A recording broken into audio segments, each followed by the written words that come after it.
so once again, I know we're in honors U.S. history, but we used to call this pre-AP U.S. history because we operate in here, like I've already told you a couple times, sort of under the understanding that that's what this is. This is partially a preparation course for AP U.S. history next year in the 11th grade. Granted, I know some of you will decide not to do that, but we still proceed on, in this class as if you are, and that benefits you whether you actually go on to AP U.S. history next year or not.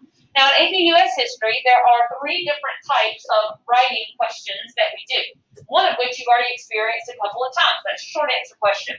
And many of the short answer questions that you've done on some of your tests, some of those either came off of old AP tests or they were published by the College Board, which is the group that the organization that makes the AP test and runs the AP program and all that stuff. So you've seen the short answer questions. Then there is what we call the LEQ, which is the long essay question. And then there's something called the DBQ, which stands for the document-based question, and we will talk about that one much later. So this is the LEQ, the long essay question. This is sort of pretty much, kind of the standard, usually about a 5-paragraph essay, although that is merely a concept. That is, it can vary a little bit. It could be a little bit more than that, possibly even 4. It just sort of depends on the situation. So we're going to start today by talking about first the typical expectations of what most LEQs are going to consist of and the outline basically of what most of them are going to look like. And I think you will notice that a lot of this looks similar to a lot of writing that you have done before. So first, they're going to contain an introductory paragraph. Now that's not any different than probably writing that you've done before. You have to have an introduction, right? You've probably done that in English class. Let me also just say some of the stuff about the writing that you will do in here is different from the way that you would write in English or in other subjects. So it's not that what you've been taught is incorrect. It is just different. So just understand that we write in some ways a little bit differently here than you might have in English class. Okay, so that doesn't mean that I'm wrong or your English teachers are wrong. But just again, there is a difference. So some of the things that will need to be in that introductory paragraph in the AP world and for this kind of writing, there are 2 major things that have to be in that introductory paragraph, ways that you score points with that introductory paragraph. That is something called contextualization. I'll teach you more about that in a little bit. And your thesis statement. Okay, thesis statement, I know you've heard of thesis statements before, and you've written thesis statements before, right? Yes? What does your thesis statement do? Yes? Yeah, it's kind of the main idea of the whole thing, right? And we'll talk more about thesis statements in a second and what kind of things they've got to have in this case. Contextualization is sort of like the background, okay? And that's really important in these. You actually get a point. I'll tell you about the rubric and how the points are laid out in just a little while. But you get a point for that contextualization and you get a point for the thesis if it's there and has the things that it's supposed to.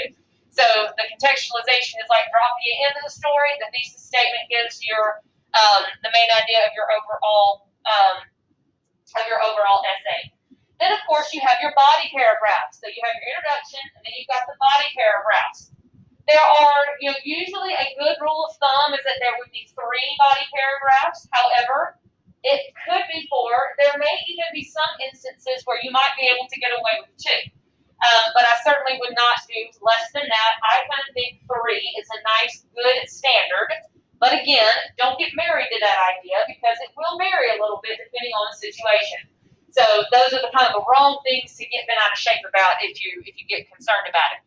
Here are the things that body paragraphs need to have. And once again, I think you will notice this is no different than the kind of writing that you've done in English or wherever else before. A lot of the general expectations about what makes a good essay versus a not very good one are kind of the same. So body paragraphs need to have a good topic sentence that gives the overall main idea of that paragraph. So it should be the main idea of that overall body paragraph, and it must connect it to your thesis statement. Because the thing about all of these essays, none of them are going to be just describe this and explain that. They are going to be argumentative. You're going to have to be proving a point. Taking a position, as it were, on something. And so your thesis statement has to be argumentative. I'll go over that in a moment. And therefore, your body paragraphs have got to support that argument. Therefore, the topic sentence of the paragraph has got to support that argument as well. Then it must contain evidence. Evidence. Sometimes we call that, or I call it, specific factual information. Sometimes I'll even just call that SFI. Your evidence, that is the facts that supports it. That's the historical facts that support that argument that you are making.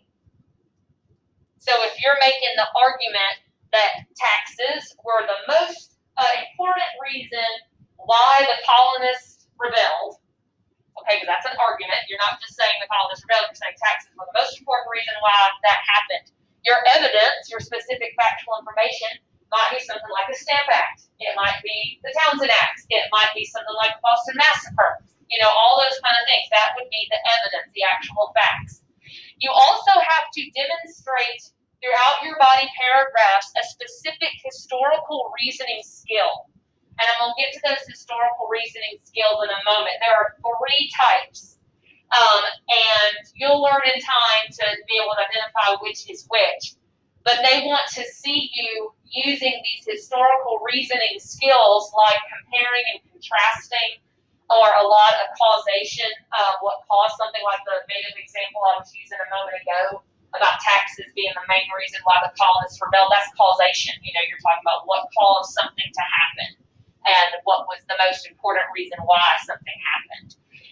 So you'll see in just a moment, and this packet is going to include for you eventually what those 3 skills are and exactly what they would be looking for. But you've got to show that in your body paragraph. So again, it's not going to be descriptive, like just tell me about all the reasons why the colonists got mad.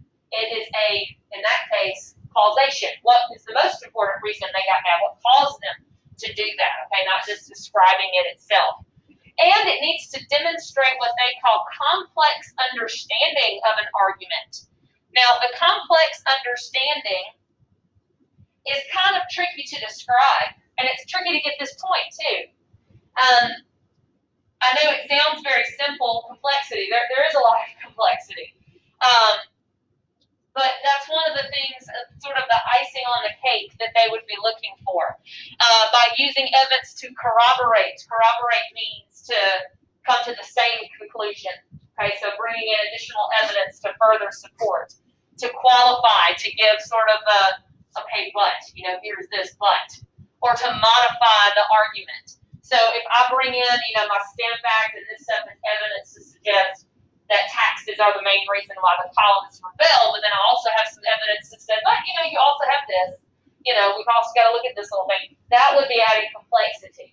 Now, you'll see later when we look at the rubric for how the points break down, one of the points, the final point comes for complexity, complex understanding. That is the hardest point to get. And it's one that I certainly don't want you to hear me say, don't worry about it, you're not going to get it. But it is something that is meant to be awarded only rarely. The way that the people in the AP world and AP readers and the folks that design this test and all that stuff describe that complex understanding point is it's just kind of the wow factor. They reserve that for those essays that just kind of blow them away.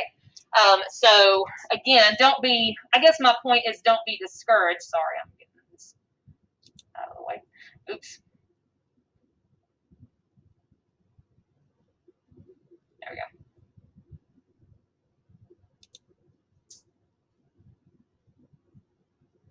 It'll go away in a second, I think. Okay, there we go. So don't be discouraged if you struggle to get that one. You can still write a very good essay and get a very good score, even without getting that complex understanding point. But it is kind of a hard one to get, but we'll work on it. But don't expect that one to come right there off the bat, because it probably won't. The conclusion. We have a conclusion which reinforces our thesis. So we kind of like restating, but not exactly. We don't want to do that word for word. And it contains what we call the post-contextualization. In our introductory paragraph, we have contextualization, where we kind of set up the background. Here's what's been going on.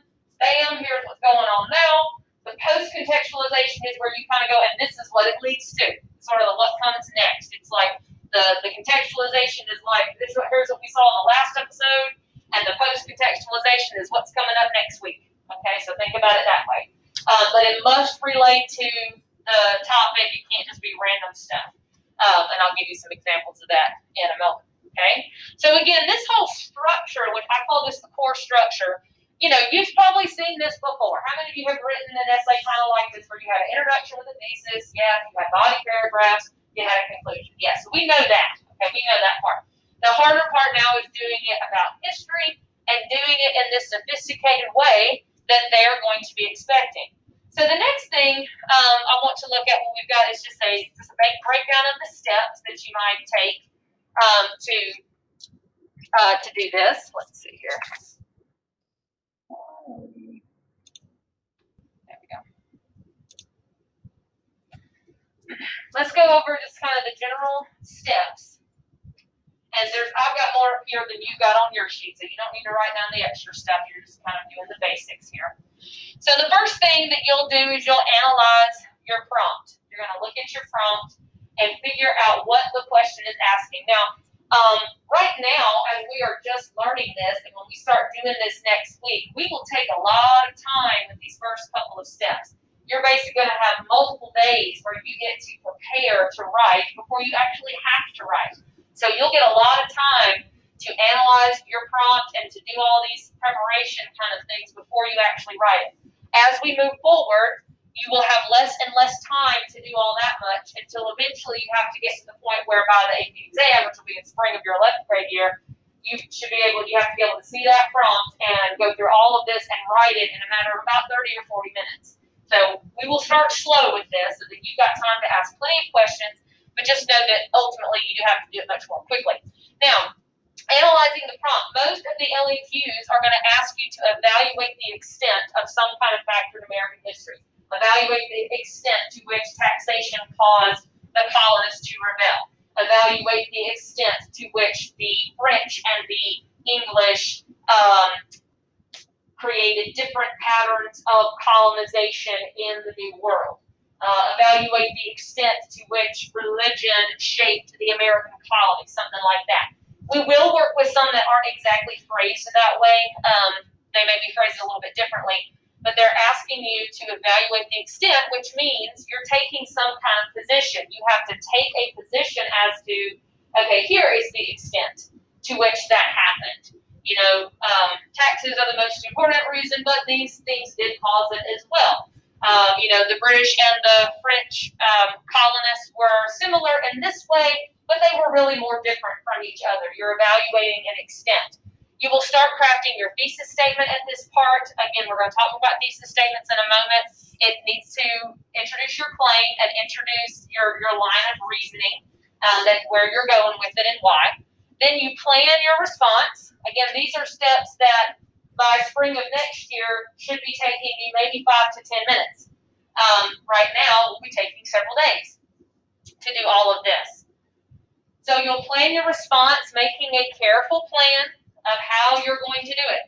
Keeping in mind the scoring requirements, which you're going to see those in a moment. You already know 2 of them, the contextualization and the thesis. So making sure that you're including all of those things. Making a simple outline of your body paragraphs. Eventually outlining, again, that'll be something that you'll do in about 5 to 10 minutes. Right now, you're going to take a couple of days with it, and you probably want a little bit more of an elaborate's not the right word, because I never want outlines to be super elaborate, but you know, you're going to spend more time on that now to make sure you're good and prepared to write. Step 3, of course, is to write your response. Sticking to your plan, making sure you are answering the question, making sure that you are continually referring back to your thesis, that you are not just spouting off facts and, you know, all that kind of stuff with no purpose, with no, line of reasoning to it. That is the biggest problem one of the biggest problems I see a lot of students have. Again, I made an example about, to what extent did taxation cause the American colonists to rebel. A lot of people will just start going on and on and on and on about all these different things and taxes and mentioning this and basically just spitting back out their notes, but they're not answering the question about to what extent did this cause this. In other words, how important was this related to other things? So you've got to make sure that you are actually answering the question. Step 4 would be proofreading, going back over it, making sure that you hit all the things on the rubric, time permitting, of course. Sorry, go back. Because sometimes you may be out of time at that point. But go back over it and look at it, so forth and so on. Now, let me also say this. A lot of times when people hear that there's writing and there's essays in here, they go, oh, research papers. These are not research papers, okay? You will always write these in class, okay? These are to be written in class, handwritten on paper usually. So this is not a research paper that you go and do a report on and stuff like that. And you don't need to do, I don't want you doing any outside research, but you won't be able to do that on the AP exam. You'll be using, what was talked about in class. That will be your evidence. So you're not going off and doing research. You're not looking things up, never ever doing that. It comes from what we have talked about in class. Now, some of you, that may be very welcome news. You don't like doing research papers or find those, difficult. It's fine. But just also remember that means you have to know your stuff. You have to know your content. You can't go look it up somewhere, okay, other than using your notes. And you won't be allowed to use your notes as you write, just as you prepare. Okay, the last thing I want to talk about on this today are these 3 different types, the historical skills that these will be talking about. We may go a little bit further in the thesis statements, but we're definitely going to get through with these 3 types of LEQs. So I mentioned that one of the things your body paragraphs have to demonstrate, what they'll be looking for, and what I'll be looking for, is your demonstration of the use of the historical skill, okay? So I'm going to tell you what those 3 different types of historical skills are. I'm going to show you a couple of sample prompts of what that might look like. And again, some of the things that they're looking for. The first one is historical causation. Or sometimes we'll just say causation. For example, the made-up prompt I was using a moment ago that I made up about to what extent did taxes cause the American colonists to rebel in 1776, that's a causation question. That is asking about you to evaluate causes and effects. Sometimes they might ask about effects. So it is involving your ability to analyze, to identify, to evaluate, and determine, the importance and the reasons for cause and effect relationships within a historical context. And it is usually going to focus entirely on causes or entirely on effects, not both, in one particular question, okay? Here are a couple sample prompts. You're not writing these down unless you want to write them on the side somewhere. So these are all dealing with topics that we've not talked about. So, these are things that you'll be answered eventually, but this is just to give you an idea of what this kind of question would look or sound like. So evaluate the political reactions of Americans that's to be at the end of to the end of Reconstruction. So that is effects. What Reconstruction caused people to act or to react a certain way. So asking you to evaluate the effects of Reconstruction on people. We'll talk about Reconstruction later this semester. Or evaluate how intellectual and religious movements impacted the development of North America, colonial North America, from 1607 to 1776. So that's a causation thing. All the religious movements like the Great Awakening, the Enlightenment, how did that impact, how did that affect, the American colonists? And you would make an argument about, well, it did these things, but maybe this thing is the most important thing, stuff like that. Now, this part's where it picks up. So this picks up with your little handout here.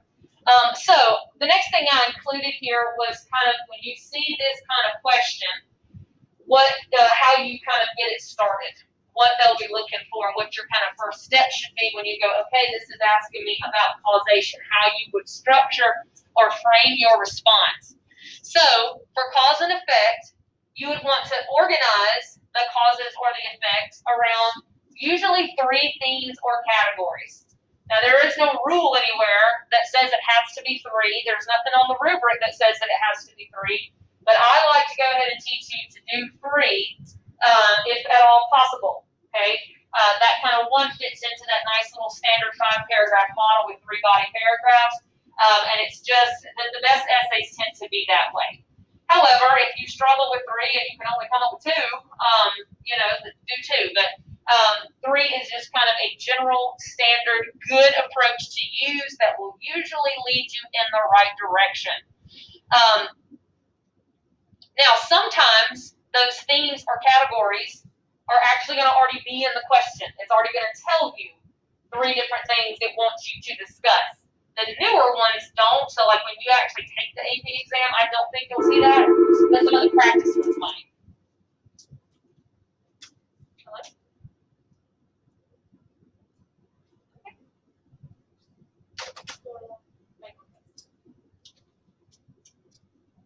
Okay, the newer ones, because they started doing this new rubric and all this stuff a couple of years ago, so the ones that have been put out there in the past about 3 or 4 years don't have the categories already in them, but some of the older ones that we will practice with will, and so those are a little bit easier. So what you would do is rank or prioritize the categories in order, determining which ones are the major ones and which ones the minor ones. So we create like this 2-to-1 ratio. So let's say the question was, to evaluate the causes that led the American colonists to revolution. Well, I would go, okay, well, I've got taxes caused it. We got, different political ideas like around the Enlightenment. We've got military conflicts like the Boston Massacre and Lexington and Concord and those kind of things. I might choose those as my 3 different themes or categories: taxes and military stuff, and then political differences. And then I would go, okay, I'd rank them. Okay, maybe I say, and here's where, you can have different arguments. One person might rank them in one order, another person might rank them in another order, but that doesn't matter, okay? It's about defending it. They expect there to be a wide variety of responses. So when you rank and all that kind of stuff, it's not about getting it right or wrong, it's being able to defend it. So let's just say I decided, I'm going to say that the political differences were the most important reason, the taxes were second, and the military problems were third. So I'm going to have 2 that are kind of these are the main reasons, and then this is kind of the minor reason. Okay, you'll see why that's important in a moment. That's going to help you write your thesis statement the way they want to see a thesis statement. Okay, all right. So that's how you would start that one. So you organize it around 3 themes, 3 categories, rank them, and then put it in a 2-to-1 ratio. Either 2 that are really important and 1 that's not, or the other way around. Then we have continuity and change over time. Sometimes we abbreviate this CCOT. I usually just say continuity and change.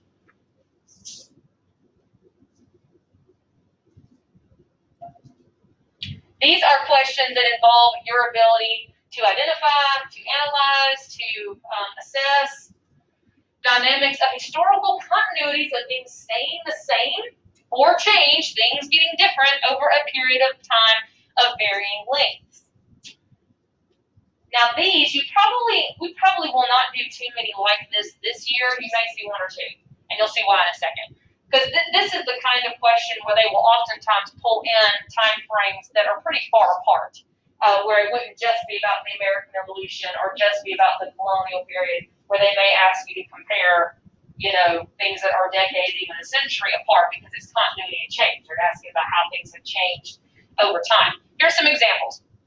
Okay, so evaluate the extent to which the goals of Reconstruction in 1865, or between 1865 and 1877, regarding African Americans were achieved. Now that one does stick to one time period, just to Reconstruction, but it is asking about goals of Reconstruction and continuity and change. So essentially, what you're being asked there is, did Reconstruction change a lot of things, or did things mostly stay the same because of that? So that's continuity and change. But here we go with, they can, oftentimes what they will do with these is bring in multiple time periods. So this one says, evaluate the extent of political and economic change with the conservative goals from the 1950s to the 1980s. So there you've got 2 pretty distinctive and 2 different time periods where they're asking you to but to show, was there continuity between conservatives of the 1950s and 80s, or was there more change between conservatives of the 1950s and 1980s? This is why we probably won't do too many like this year, because we will not have enough content knowledge to cover that wide a time. But we might. It just depends on kind of what's out there. But usually you'll probably see more of these next year when you've covered more content and you're better able to kind of look at multiple time periods. Okay, now how will we get started with this one? What will we do? How do we get kind of set up and ready? So so we can get ready to start a good thesis and therefore prepare a good essay. One, you would identify significant events on the timeline or the prompt.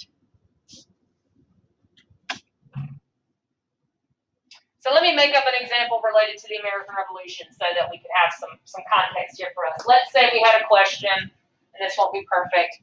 Evaluate the extent to which the American Revolution changed American society. Okay, let's say that that's our question.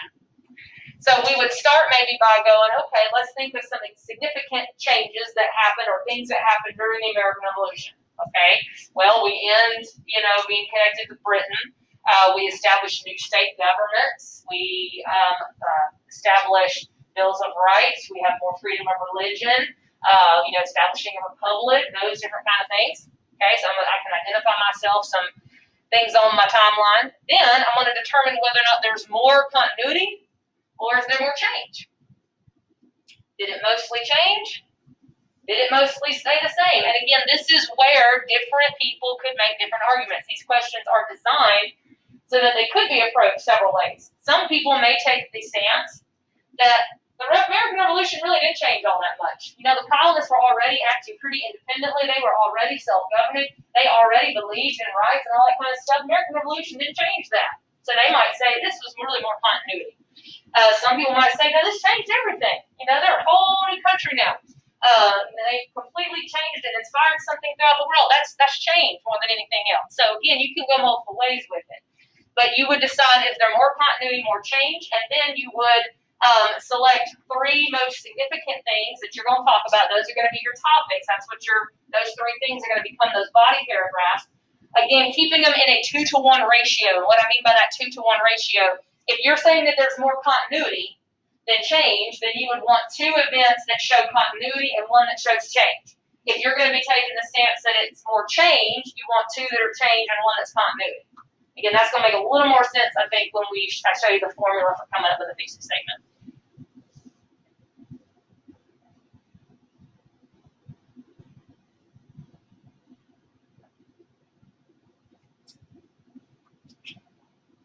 Because the point is, you have to show a counter argument, and that's what that one is going to end up being. You might say, let's say I was saying it was continuity. Although this changed, because we had this and this, it was mostly continuity. You say, now you phrase it differently and make it sound better than that, but you have to show that counterpoint. So that's where that one comes in versus the other two. Okay, and lastly, we have the historical comparison. This is another one that you may not see too much of this year. You will probably do more of the causation ones this year than anything. But next year you'll see more of both. But, who knows. So this is a compare and contrast kind of a situation that is involving your ability to describe, to compare, and to evaluate multiple historical developments within one society. So to show the similarities between policy in this era and that era, or the way this changed this thing and that thing, or whatever. Again, I'll show you some examples. You don't have to write these down. For example, evaluate the extent of similarities of domestic and foreign policy goals with conservatives of the 1950s and the 1980s. So again, this is where they will oftentimes pull in multiple time periods, which is why you may not see a ton of these right now, because we don't have the content knowledge to do that quite yet. That's an 11th grade question anyway. Compare and contrast the goals and strategies of African American leaders in the 1890s through the 20s with the goals and strategies of African American leaders in the 50s and 60s. Okay, so comparing and contrasting, is it similar things or is it different things? And just like with the previous one where you kind of figure out, is this more continuity or is it more change? With this, finding out, is it more similar or is it more different? So it's really very, very similar to the previous one. So to get started with these, how we would get going and start to work to frame a potential thesis and therefore outlining the rest of it, is you would organize those similarities or differences between two or three themes or categories. So you kind of brainstorm, make yourself a list. Venn diagrams are really nice for these. I'll show you an example of that later, where you kind of put in, okay, here's what's the same, here's what's different, and that allows you to kind of see, okay, I got more things than the differences, or I got more things than the similarities. And then you will decide whether there are more similarities or more differences. Again, 2-to-1 ratio. I didn't put that up here, but 2-to-1 ratio. So if you decide that there's more similar stuff, find 2 major things that show that it's similar, 1 that shows that it's different, and then that's going to set up your thesis statement that we'll talk about a little bit later.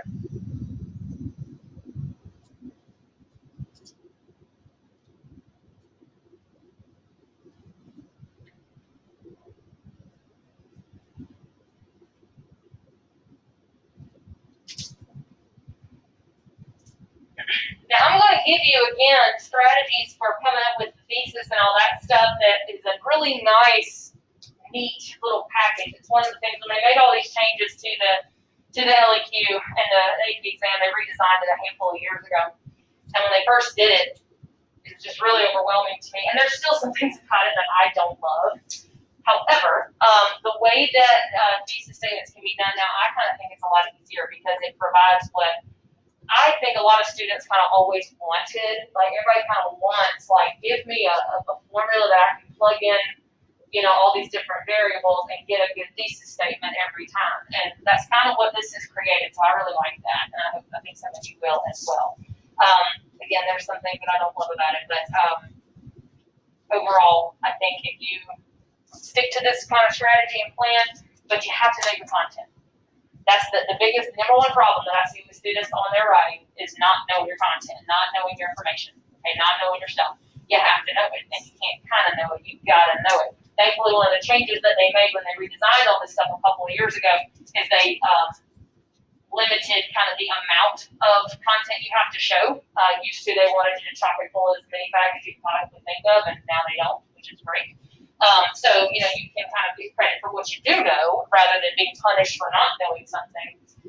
But you still have to know it. Like, you can't answer that question about the American Revolution unless you know about all that stuff. And you've got to be able to analyze it. It's not just spitting on facts. But anyway, any questions on what we've done thus far today with this? Okay, so again, this needs to go in your notebook. We're going to come back to it later, early next week. We'll finish up talking about thesis statements and stuff, and this is going to be a really important thing that you're going to want to hang on to when you write, even into next year. I bet you'll want to hang on to this. This is good information. Okay, so we're going to come back to this later on, and we'll hit up part 2.